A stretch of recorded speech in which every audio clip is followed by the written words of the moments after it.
Fast food খাবারগুলোর বেশিরভাগ ক্ষেত্রেই চিজ ব্যবহৃত হয়, যার কারণে ইচ্ছা থাকলে বাসায় তৈরি করতে পারি না। তাই আমরা যদি মাত্র ২টি উপকরণ দিয়ে চিজ বাসায় তৈরি করে রাখি, তাহলে হয়তো ফাস্টফুড জাতীয় খাবারগুলি বাসায় বানিয়ে খেতে পারবো। আসসালামু আলাইকুম, আমি Shahina. Welcome to my YouTube channel Shahina's kitchen video. আসুন তাহলে দেখে নেওয়া যাক আমি মাত্র ২টি উপকরণ দিয়ে কিভাবে এই মোজারেলা চিজ তৈরি করছি। প্রথমে চুলায় দিয়ে দিলাম একটা পাতিল।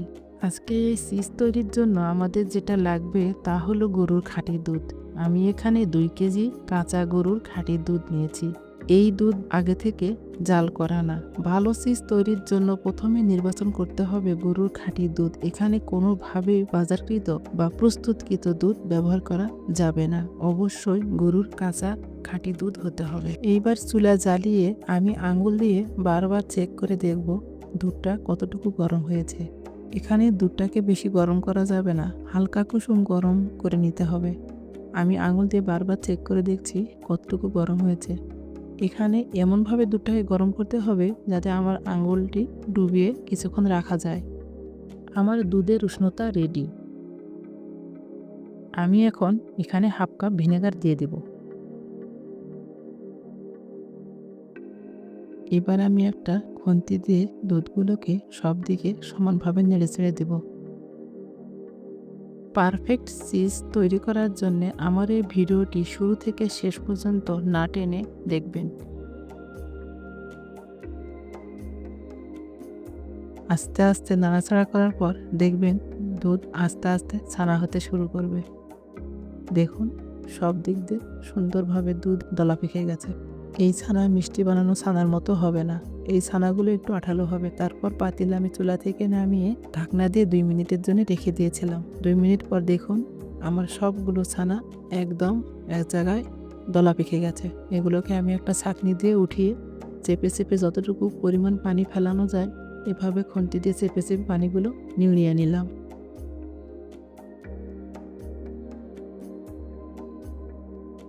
এবার আমি একটা বাটিতে হালকা কুসুম গরম পানি নিয়েছি, হাতে সহ্য করার মতো। দিয়ে দিয়েছি ১ চামচ লবণ। এইবার এই পানির মধ্যে দিয়ে দিলাম আমার সে আগে থেকে রেডি করা ছানা। এগুলোকে ভালো করে হাত দিয়ে চেপে চেপে নিব এবং ভালো করে কুচলিয়ে কুচলিয়ে ধুয়ে নিব, যাতে ভিনেগারের টক না থাকে এবং লবণ পানির সাথে ধোয়ার কারণে এটা একটু নোনতা নোনতা ভাব আসে। আমরা যারা বাজার থেকে মোজারেলা চিজ কিনে খাই, সেই মোজারেলা চিজ দেখবেন একটু লবণ লবণ লাগে খেতে। এই লবণ পানিতে ধোয়ার কারণে আমার এই চিজটা একটু লবণ লবণ লাগবে। এভাবে আমি হাত দিয়ে চেপে চেপে ৪-৫ বার ধুয়ে নেব। এভাবে চেপে চেপে পানি ফেলে দিব এবং আবার ধুবো। যতদূর সম্ভব হাত দিয়ে চেপে চেপে সম্পূর্ণ পানিটাকে ফেলে দেওয়ার চেষ্টা করতে হবে। একদম শক্তভাবে পানি যেন না থাকে, এভাবে চেপে চেপে পানিগুলোকে ফেলে দিবেন। তারপর সুন্দর করে হাত দিয়ে গোল একটা শেপ দিবেন।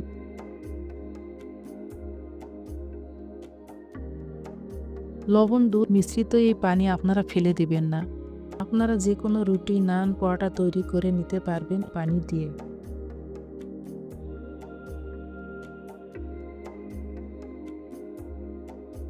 ভিডিওটি ভালো লাগলে চ্যানেলটি সাবস্ক্রাইব করে পাশে থাকা বেল বাটনটি অন করে রাখবেন এবং ভিডিওতে লাইক দিয়ে পরিবার পরিজনের কাছে ভিডিওটি শেয়ার করে দিবেন।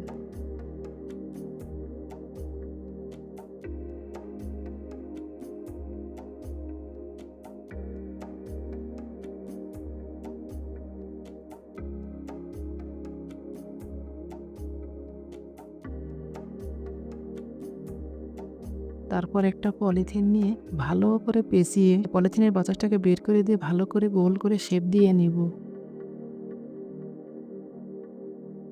খেয়াল রাখতে হবে যেন পলিথিনে কোনো বাতাস না থাকে।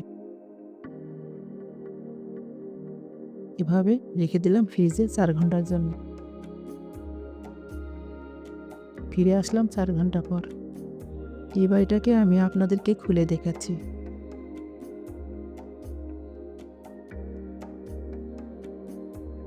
দেখুন বাজারে কিনা মোজারেলা চিজের মতোই হয়েছে। এবার আমি আপনাদেরকে একটু কেটে দেখাই। এটা যদি আপনারা সংরক্ষণ করতে চান তাহলে ডিপে অনেক দিনের জন্য রেখে দিতে পারেন।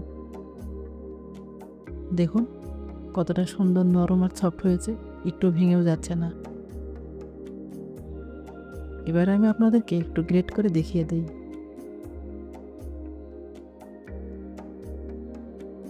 আমরা এভাবে মোজারেলা চিজ বাসায় বানিয়ে রাখলে এই মোজারেলা চিজ অনেক খাবারে ব্যবহার করতে পারবো। তাহলে আর বাজারে গিয়ে অনেক টাকা দিয়ে চিজ কিনতে হবে না।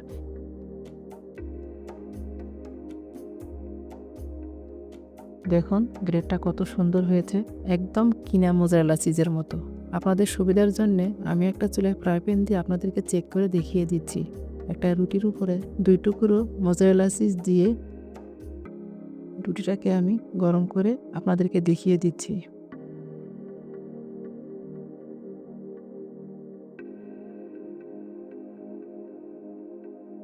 আমি এই রুটিটাকে উল্টিয়ে পাল্টিয়ে গরম করে নেব। এখনো গরম হয়নি, একটু গরম হলে আপনারা দেখতে পাবেন একদম কিনা মোজারেলা চিজের মতো স্ট্রেচি হয়েছে।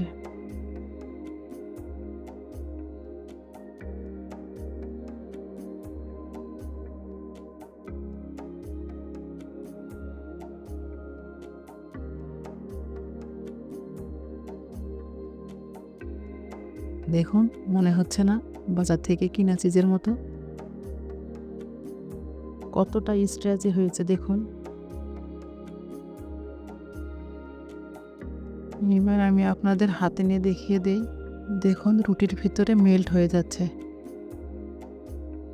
দেখুন কতটা স্ট্রেচি হয়েছে, যতই টানছি ততই লম্বা হচ্ছে। দেখুন বাসায় আপনারা এইভাবে ট্রাই করবেন, আমার মতো আপনারাও বানিয়ে নিতে পারবেন।